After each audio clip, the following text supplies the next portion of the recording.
সম্পর্কের বাজারে পৌঁছে পা দুটো থেমে গেল।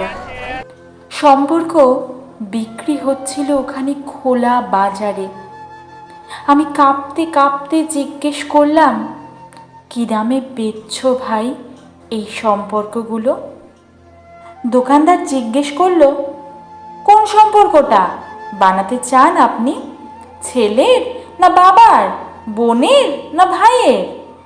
বলুন আপনি কোনটা চান, মানবতার না ভালোবাসার, মায়ের না বিশ্বাসের? বাবুজি কিছু তো বলুন, কোনটি নিতে চান? চুপচাপ দাঁড়িয়ে কেন, ঠিকভাবে ভেবে বলুন। ভয়ে ভয়ে বললাম, বন্ধুর।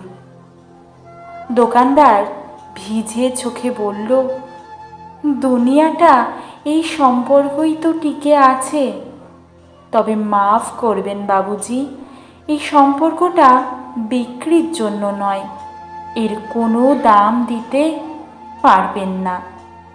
আর যেদিন এটাও বিক্রি হয়ে যাবে, সেদিন দুনিয়াটা উজাড় হয়ে যাবে।